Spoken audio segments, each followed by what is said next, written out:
Good morning. ચાલો અતિવલયમાં જે આપણે આગળ વધ્યા, છેલ્લા લેક્ચરે આપણે જોઈ ગયા હતા અતિવલયમાં સમીકરણ આપેલું, એની ઉપરથી નાભીઓ, શિરોબિંદુઓ, નાભિલંબની લંબાઈ, ઉત્કેન્દ્રતા વગેરે મેળવવાનું. આજે એનાથી ઉલટા દાખલા એટલે કંઈક એવી વસ્તુઓ આપી છે કે એની ઉપરથી આપણે અતિવલયનું સમીકરણ મેળવવાનું. શું ગયા લેક્ચરે અતિવલયનું સમીકરણ આપેલું હતું, એમાંથી નાભીઓ, શિરોબિંદુ, ઉત્કેન્દ્રતા વગેરે મેળવેલું. આજે એનાથી ઉલટું છે, એવી કંઈક વસ્તુઓ આપેલી છે અને આપણે અતિવલયનું સમીકરણ મેળવવાનું. સૌપ્રથમ સ્ટેપ શું રહેશે તો અતિવલયનો પ્રકાર નક્કી કરવાનો છે. પ્રકાર નક્કી કરવો એટલે કે અતિવલય x² - y² - b² = 1 કે y² - x² - b² = 1 છે, તે નક્કી કરો. તે નક્કી કરવાનું છે. પહેલું કામ એ છે. ત્યાર પછી આપેલી શરતો પરથી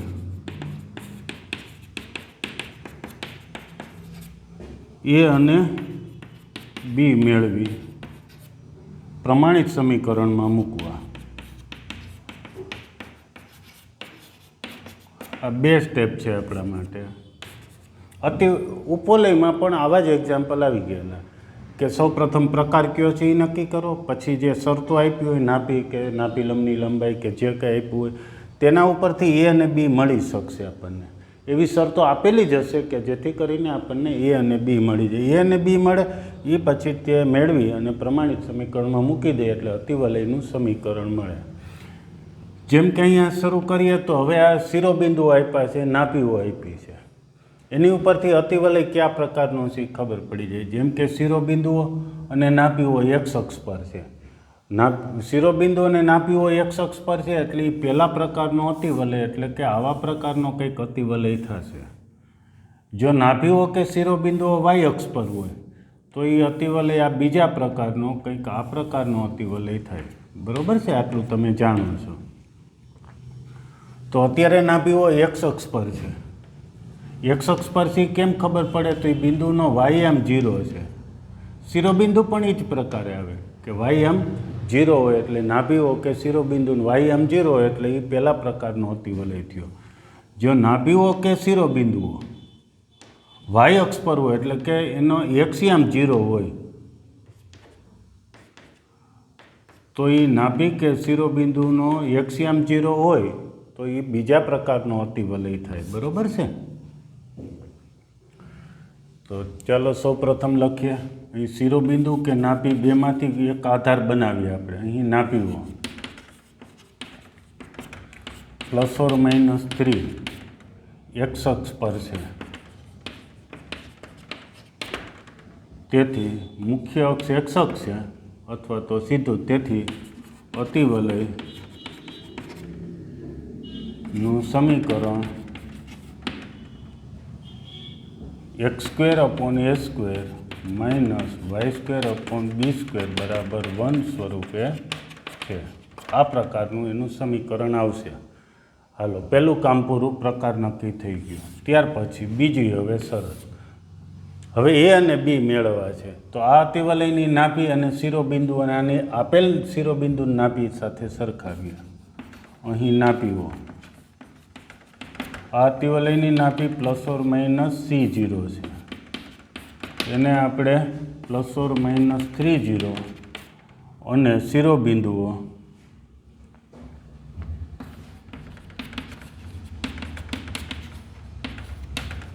±A0 છે. આ અતિવલયના એને ±20 સાથે સરખાવીએ તો આપણને A = 2 અને C = 3 મળ્યું.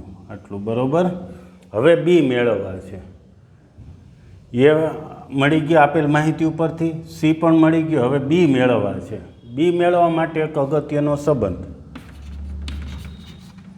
C² = A² + B². આમાં આપણે કોઈ પણ બે રાશિ મૂકશું ત્રણમાંથી એટલે બાકીની એક ઘટતી રાશિ મળી જશે. જેમ કે અત્યારે આ દાખલામાં એ અને સીની કિંમત મૂકી દઈએ.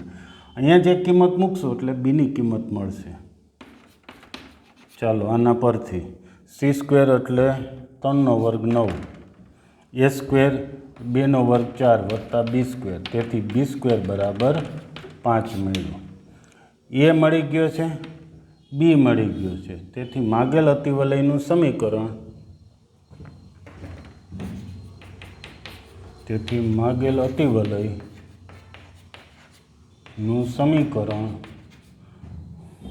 કયું સૂત્ર તો કે x² - y² બરાબર 1 પરથી લખી નાખીએ x² શું y² બરાબર 1 છે. શું a² એટલે લખશું 2 નો વર્ગ 4 y² છેદમાં b² એટલે મૂકી દઈએ 5. તમે લસા લઈને અન્ય સ્વરૂપે લખી શકો. લસા લેશો શું થશે આનું? 5x² - 4y² = 20. ઓકે, તો ચાલો આટલું લખી નાખો.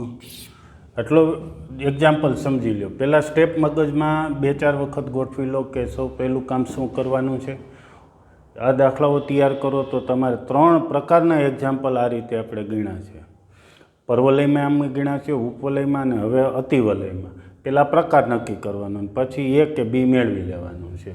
એ મળી જાય એટલે સમીકરણમાં મૂકી દો એટલે તમને પરવલયમાં પરવલયનું, ઉપવલયમાં ઉપવલયનું, અતિવલયમાં અતિવલયનું સમીકરણ મળી જાય. બરાબર, એક જ સરખી રીતે છે. ચાલો તો સ્ક્રીનશોટ લઈ લો, પછી 8મો એક્ઝામ્પલ ગણવાનું શરૂ કરી દો.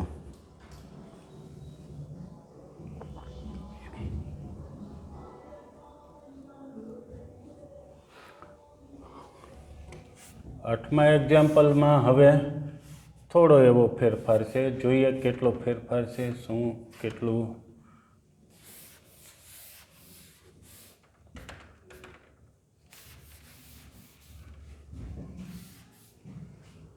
આઠમા એક્ઝામ્પલમાં શિરોબિંદુ 0 ± 5 છે અને નાભીઓના યામ 0 ± 8 છે.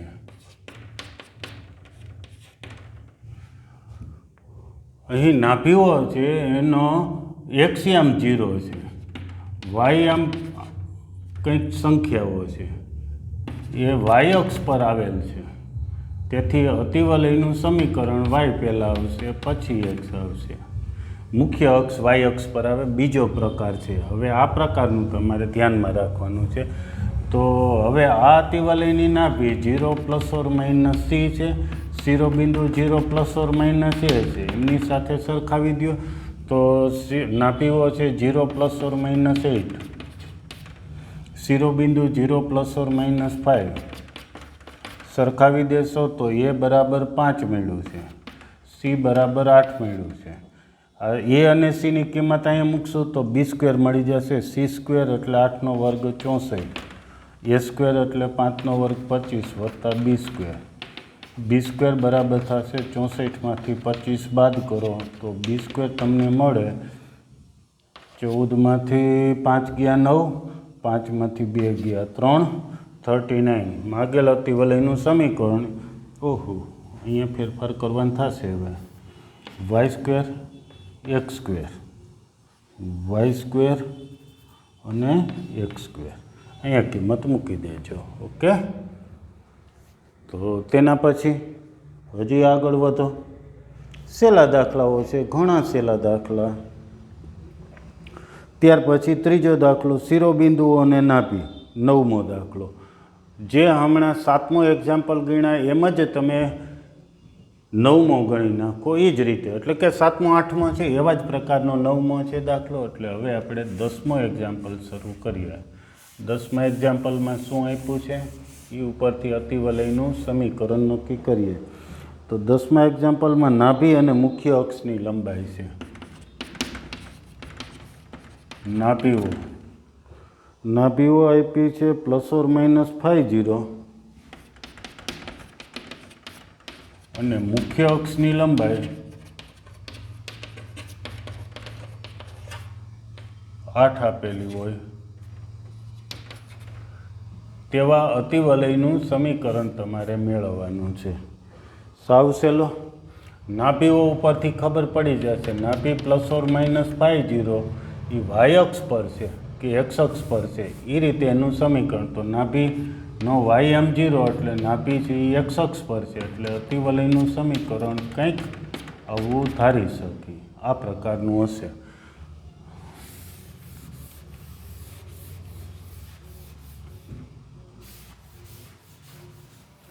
ચાલો, પ્રકાર નક્કી થઈ ગયો કયા પ્રકારનું છે. હવે આ શરતો પરથી તો આ અતિવલયની નાભી ±φ0 છે, અને આપેલું ±C0 અને ±φ0 એ સરખાવો, અને મુખ્ય અક્ષની લંબાઈ આપણા સૂત્રમાં 2a ધારેલું છે. 2a બરાબર 8 આપ્યું છે. સરખાવીએ તો એ અને 2a બરાબર 8 તો એ બરાબર 4 થયું. અહીંયા સરખાવો તો c બરાબર 5 થયું. એ અને c આમાં મૂકી દઈએ તો 5નો વર્ગ 25, a સ્ક્વેર એટલે 4નો વર્ગ 16 વત્તા b સ્ક્વેર બરાબર મળશે તમને 25માંથી 16 જાય એટલે 9. અતિવલયનું સમીકરણ આપણી પાસે આ રહ્યું સૂત્ર, તેમાં કિંમત મૂકી દઈએ. સૂત્ર છે x² / a² - y² / b². એમાં કિંમત મૂકી દઈશું તો x² ના છેદમાં 16 ઓછા y² ના છેદમાં 9 બરાબર 1. 16 9 લસા લેવો હોય તો 16 9 144 લસા આવે એટલે 9x² - 16y² બરાબર 144. બરાબર. સાવ સહેલો દાખલો 10મો. 11મું એક્ઝામ્પલ આવી જ રીતે નાભીઓ માટે છે, અને મુખ્ય અક્ષને બદલે અનુબદ્ધ અક્ષની વાત કરેલી છે. જોઈએ ચાલો હવે કેટલો ફેરફાર થાય.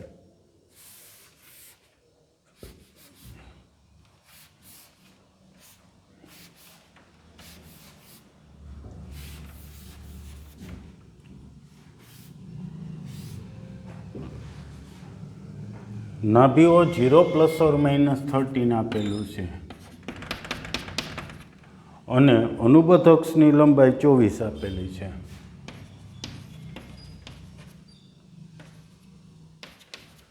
તેવા અતિવલયનું પ્રમાણિત સમીકરણ મેળવવું. સાવ સહેલો, હમણાં ગણો એમ જ. જો આવડી જાય એમ હોય તો પહેલું કામ કરો, વિડીયો પોઝ કરીને જાતે ગણો. સારું તમારા માટે. જેટલા એક્ઝામ્પલ જાતે થાય એટલા પહેલાં તમે જાતે ગણો, ભલે ભૂલ પડે. નાભી એ વાય અક્ષ પર છે એટલે અતિવલયના સમીકરણમાં પહેલાં વાય આવે. બસ સાવ સહેલું છે.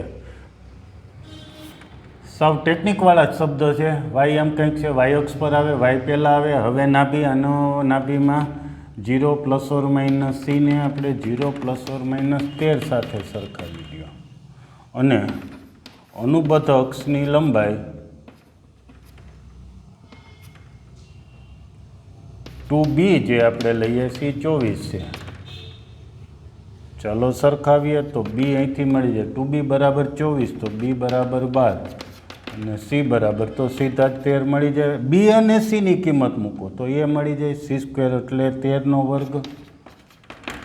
a² મેળવવા છે. b² ની કિંમત 12 એ 144. a² બરાબર 169 - 144. તેથી a² = 5 2 25. અતિવલયનું સમીકરણ તો આમાં કિંમત મૂકી દઈએ. y² / a² - x² / b². માં કિંમત મૂકી દેશો એટલે અતિવલયનું સમીકરણ મળી જશે. બરાબર. તો હવે જવાબમાં શું આવશે? y² / 25 - x² / 12 નો સ્ક્વેર એટલે 144 = 1. ઓકે, માત્ર કિંમત મૂકી દેશો, થઈ જાય. 11માં પછી 12મું એક્ઝામ્પલ શરૂ કરો. 12મા એક્ઝામ્પલ આવડી જાય એવો જ છે, સાવ સરળ છે. નાભીઓ અને નાભીલંબની લંબાઈ છે. નાભી આપી છે, નાભીલંબની લંબાઈ આપેલી છે. તો અતિવલયનું સમીકરણ મેળવવું છે. જોઈએ કેટલો ફેરફાર ને શું થાય છે.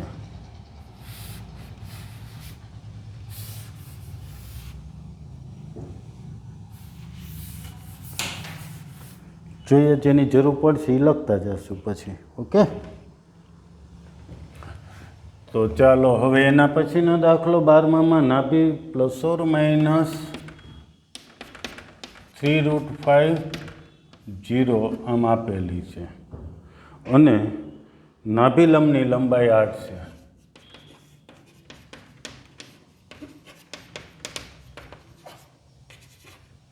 તેવા અતિવલયનું સમીકરણ મેળવો. સૌ પ્રથમ તો નાભી ઉપરથી ખબર પડી જશે કયા પ્રકારનો અતિવલય થાય. જલ્દી બોલી જાઓ. નાભી એક્સ અક્ષ પર છે, y m0 એટલે નાભી એક્સ અક્ષ પર આવે. એક્સ અક્ષ પર આવે એટલે એક્સ પહેલાં આવે પછી વાય આવે. સાવ સહેલું. નાભી સૂત્ર ±c0 આપ્યું છે, ±3√5 એટલે c મળી જાય. નાભિલંબની લંબાઈ સૂત્ર છે 2b² બરાબર 8. સાદુરૂપ આપીએ તો અહીંયા c બરાબર 3√5 મળ્યું. અને અહીંયા જોશો છેદ ઉડાડો તો b² બરાબર 4a થયો. બરાબર 2 છે છેદમાં ગયા એ ઉપર ગયા એટલે b² બરાબર 4a. હવે કેવી રીતે b² બરાબર 4a છે એમાંથી આપણે a અને b મેળવવા. તો b² એટલે સૂત્ર મૂકી દઈએ. શું છે આપણી પાસે? તો c² બરાબર a² પ્લસ b² છે. તો b² બરાબર શું થાય? તો c² માઇનસ a². સિમ્પલ. b²ની જગ્યાએ આપણે c² માઇનસ a² મૂકીએ. એમાં c ની કિંમત હજી મૂકી દઈએ એટલે એ વાળું સમીકરણ થશે અને આપણને આમાંથી એ મળશે. ઓકે, સાવ સહેલું છે, કોઈ જ અઘરું નથી. જ્યાં તમે અટકો ત્યાં સૂત્રનો ઉપયોગ કરી દો. બસ આટલું. મોટા ભાગે તમને સીધી એ અને બીની કિંમતો મળે. જ્યાં ન મળે ત્યાં એક આ ત્રીજું પરિણામ છે c² = a² પ્લસ b². એનો ઉપયોગ કરવો કારણ કે આ બેને જોડતો એક નવો સંબંધ આ છે. જ્યારે આ બેમાંથી સીધી કિંમત ન મળે તો બેને જોડતો એક સંબંધ છે એનો ઉપયોગ કરો એટલે થઈ જાય. c² એટલે 3√5². 3√5² શું થાય? તો 3² 9 ને √5² 5. 9 × 5 45 માઇનસ a² = 4a. સાદુરૂપ ગોઠવી દઈએ એટલે પદોની ગોઠવણી. પહેલાં a² પ્લસ 4a માઇનસ 45 = 0. ચાલો હવે એ મેળવવો છે તો અવયવ પાડવા છે. એવા અવયવ પાડીએ કે એ મળી જાય. એ મળ્યા પછી એને અહીંયા મૂકશું એટલે આપણને બી મળી જશે. એ ને બી મળ્યા પછી એને આપેલા સમીકરણમાં મૂકી દેશું. આપેલું સમીકરણ એટલે જે આ પ્રકારનું સમીકરણ છે એમાં મૂકી દેશું. જોઈએ, ચાલો હવે આગળ વધીએ. તો 45ના એવા ભાગ કે +4 આવે તો +9 નો પંજા 45 થાય એટલે +9 રાખી અને -5 રાખી. તેથી a બરાબર -9 અથવા a બરાબર 5. હવે એક તમને અહીંયા ધ્યાનમાં વસ્તુ આવી જવી જોઈએ. એની કિંમત ઋણ આવી. આપણી ધારણામાં એ બી અને સી કંઈક ને કંઈક લંબાઈ દર્શાવે છે. એ એટલે મુખ્ય અક્ષની લંબાઈ સાથે સંકળાયેલું પદ છે. સી એ બે નાભીઓ વચ્ચેની લંબાઈ સાથે સંકળાયેલું પદ અને અનુબદ્ધ અક્ષની લંબાઈ 2b. બધી લંબાઈ છે, અંતર છે એટલે એ ધન જ હોય. જે અહીંયા એ બરાબર -9 મળ્યું છે એ ઋણ હોવાથી શક્ય નથી.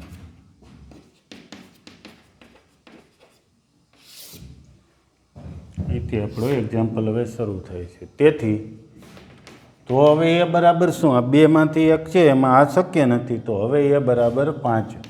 એ બરાબર 5 એની કિંમત તમે આમાં મૂકી દો એટલે b² બરાબર 4a. 4 × 5 એટલે 20 મળ્યા. હવે આ સમીકરણ એમાં કિંમત મૂકી દો તો x² y². x² છેદમાં a² a² એટલે 25. y² b² b² એટલે 20. તો x² y² છેદમાં જે પદ છે ને તમારે લસા લઈને ગોઠવાય તો પણ ગોઠવી શકો છો. ઓકે, તો આ એક આપણને સરસ મજાનો નવો એક્ઝામ્પલ મળ્યો. જ્યારે એ અને બીની, હવે ધ્યાન રાખો, એ અને બીની સીધી કિંમત ન મળે ત્યારે બેને જોડતો એક સંબંધ છે એનો ઉપયોગ કરશો એટલે તમારે એક ચલનું સમીકરણ થઈ જાય, એક ચલ એ આવતો એવું સમીકરણ છે. એક ચલ હોય એટલે તમને એનો ઉકેલ મળી જશે. જેમ કે દ્વિઘાત સમીકરણ છે એટલે બે ઉકેલ મળ્યા, બેમાં એક કાલ્પનિક ઉકેલ છે, એ શક્ય નથી. બીજું a બરાબર -5, આ લંબાઈ શક્ય નથી. એટલે a બરાબર 5. હવે તમે એની કિંમત આમાં મૂકી દેશો એટલે બીની કિંમત મળી ગઈ. ઓકે, તો સરસ એવો જ આના પછીનો એક ગણવા માંડ્યો. હજી એક બીજી વસ્તુ એક ધ્યાન રાખજો, આવા પ્રકારના એક્ઝામ્પલમાં ઉપવલયમાં આવા પ્રકારના દાખલા નહોતા, નાભિલંબની લંબાઈ, પણ ઉપવલયમાં પણ આ રીતે એક્ઝામ્પલ પૂછી શકે. એટલે કે આનો જ દાખલો ઉપવલયને બદલે અતિવલય માટે પણ પૂછી શકાય. બરાબર છે? તો ત્યારે પણ આવા સંબંધનો ઉપવલયમાં એક આવો સંબંધ છે, a² = b² + c². એ સંબંધનો ઉપયોગ કરો એટલે ઉપવલય માટે આવો એક્ઝામ્પલ થઈ જશે. ઓકે, ત્યાર પછીનો હવે 13મો એક્ઝામ્પલ લગભગ બધાને થઈ ગયો હશે. શું 13મા એક્ઝામ્પલમાં આપ્યું છે? નાભીઓ આપી છે અને નાભિલંબની લંબાઈ તો લગભગ આવડી જશે. આ જ પ્રકારનો એક્ઝામ્પલ છે. તો 14મો હવે ગણીએ. 14માં શિરોબિંદુ આપ્યા છે અને ઉત્કેન્દ્રતા આપી છે. કંઈક નવું છે. શિરોબિંદુ અને ઉત્કેન્દ્રતા છે, તો શિરોબિંદુ ઉપરથી આપણને કંઈક પરિણામ મળી જશે. હવે આ પૂછી જ નાખીએ છીએ, જરૂર તો પડશે જ એની. એવી જરૂર પડે પછી જોઈએ.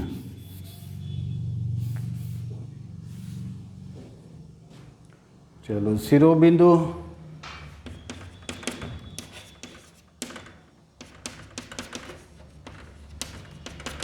±50 હોય, 70, અને ઉત્કેન્દ્રતા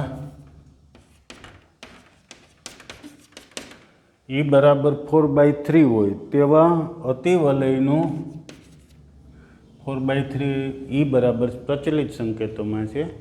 ઉત્કેન્દ્રતા આપેલી કહેવાય. E એટલે ગુજરાતીમાં લખી શકાય, ઉત્કેન્દ્રતા 4/3 હોય તેવા અતિવલયનું સમીકરણ મેળવો. કયા પ્રકારનો અતિવલય? પહેલું કામ તો એ નક્કી કરવું છે. તો નાભીને બદલે શિરોબિંદુ પરથી પણ નક્કી કરી શકાય. શિરોબિંદુ આપ્યા છે તો શિરોબિંદુથી શરૂ કરીએ. શિરોબિંદુઓ ±70. શિરોબિંદુ આપ્યા છે, એક +70 એક -70, એટલે કેન્દ્ર ઉગમ બિંદુ છે એ નક્કી થઈ જાય છે અને અક્ષ નક્કી થઈ જાય છે. બંને કેન્દ્ર ઉગમ બિંદુ અને અક્ષ બે નક્કી થઈ ગયો એટલે પ્રમાણિત, એટલે કે આવા સ્વરૂપનું થશે. શિરોબિંદુ 70 એ x અક્ષ પર છે, તેથી અતિવલયનું સમીકરણ આ પ્રકારનું થશે. મુખ્ય અક્ષ x અક્ષ પર આવે એ પ્રકારનું થયું. હવે અહીં શિરોબિંદુઓ ±A0 એવું સૂત્ર એને સરખાવીએ ±70 સાથે. તેથી a બરાબર 7 અને એક ઉત્કેન્દ્રતા આપી છે 4/3. બે વસ્તુ આપી છે. હવે કેમ આપણે બી મેળવશું? તો ઉત્કેન્દ્રતા એટલે આપણે એવું લખી શકીએ કે તેથી C/A બરાબર 4/3. તેથી C બરાબર 4A/3 થયું. A અને C વાળું એક પદ મળી ગયું. હવે આગળ તો એવો કોઈ સંબંધ મેળવો, સંબંધ યાદ કરો કે જેથી કરીને A અને C ઉપરથી આપણે હજી આગળ વધી શકીએ. તો હવે એક સંબંધ છે A² બરાબર B² C² = A² + B². એ સંબંધનો ઉપયોગ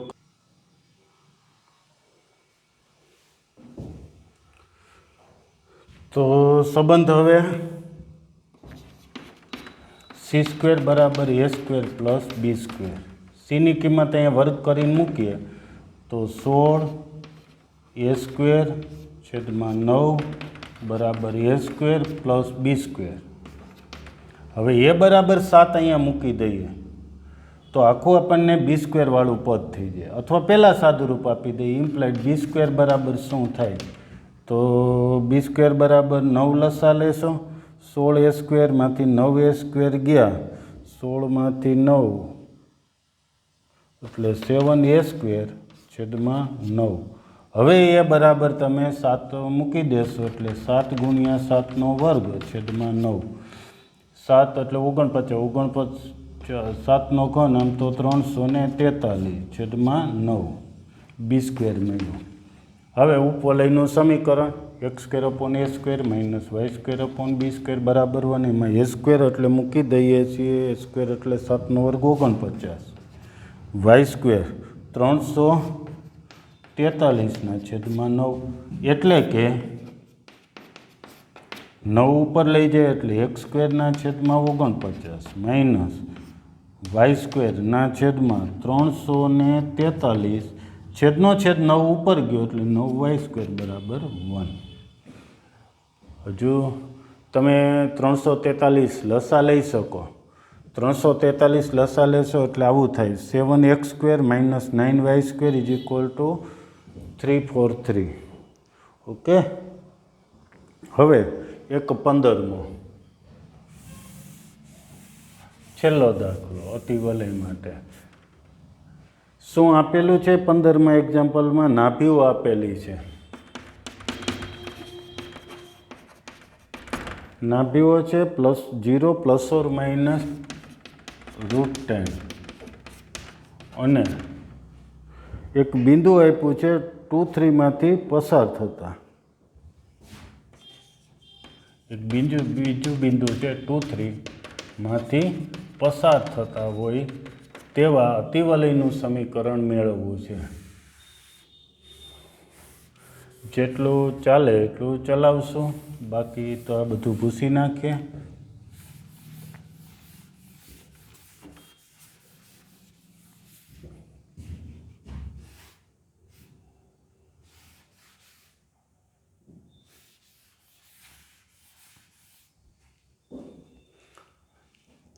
ચાલો સૌપ્રથમ તો નાભીઓ આપી છે.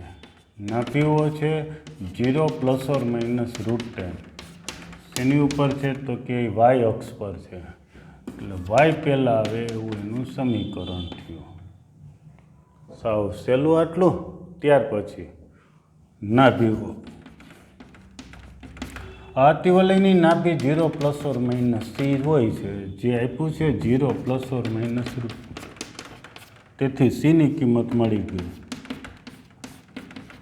અને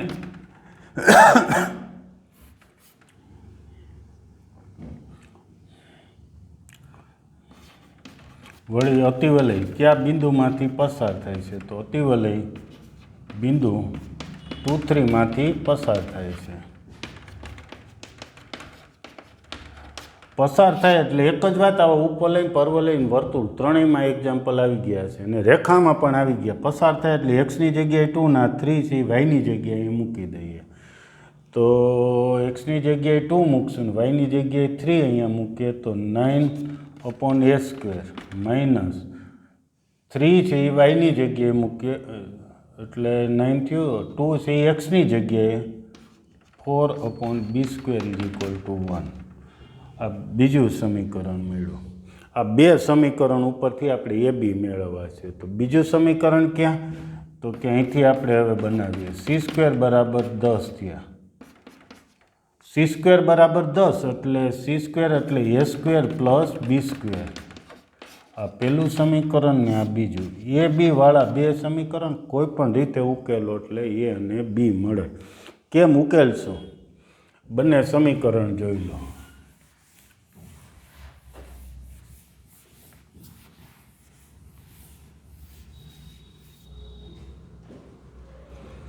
હા, સમીકરણ અહીંયા ન રાખવું હોય તો તમે b² ની જગ્યાએ પછી કિંમત મૂકો. b² બરાબર શું થાય? તો કે b² બરાબર c² માઇનસ a² મૂકો ને c ની કિંમત મૂકો તો પણ થઈ જાય.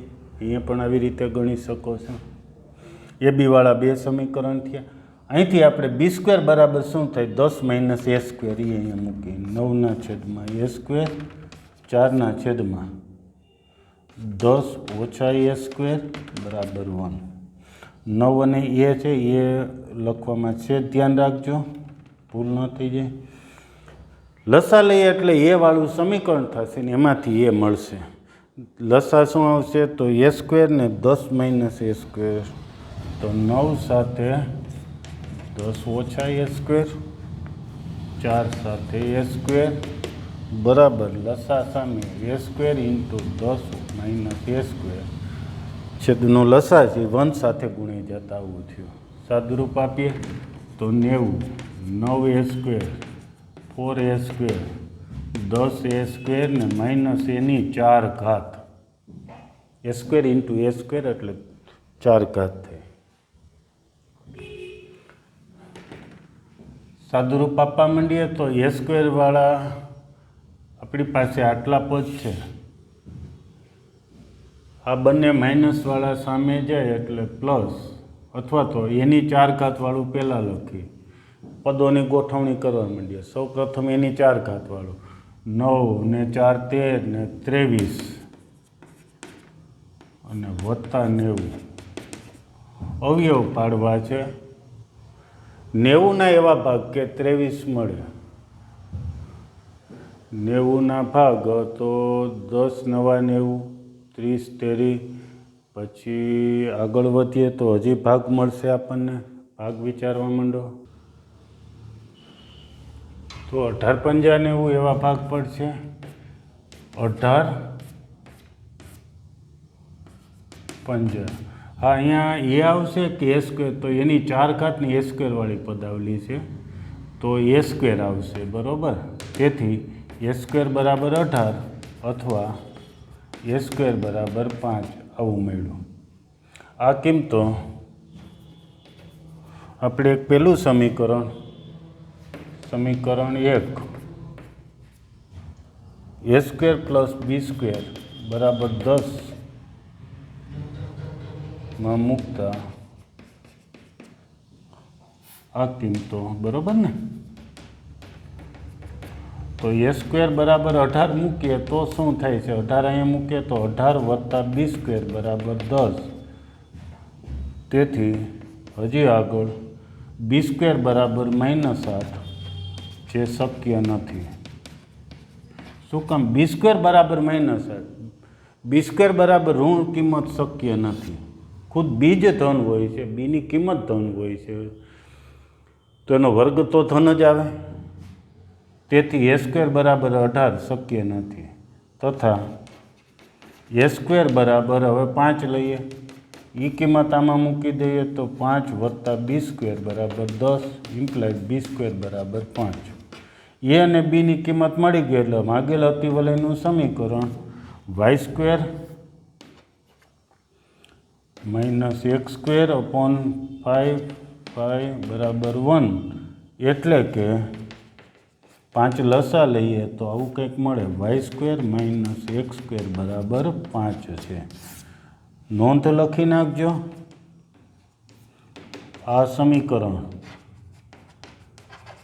Y square minus x square બરાબર 5 લંબાતી વલય દર્શાવે છે. કેમ? તો એ બરાબર બી બરાબર, એ અને બી બે સરખા હોય. એ બરાબર 5, બી બરાબર એ બરાબર √5, બી બરાબર √5. એન બીની કિંમત સરખી એવી એટલે એ લંબાતી વલય છે. કેવા પ્રકારનો લંબાતી વલય થાય? તો કે મુખ્ય અક્ષ વાય અક્ષ પર હોય તેવા પ્રકારનો લંબાતી વલય થાય. લંબાતી વલયમાં ઉત્કેન્દ્રતા એક મેળવી લેજો. સી અપોન એ સંબંધ ઉપરથી મળી જાય. સી એટલે √10 છે, એ એટલે √5 છે.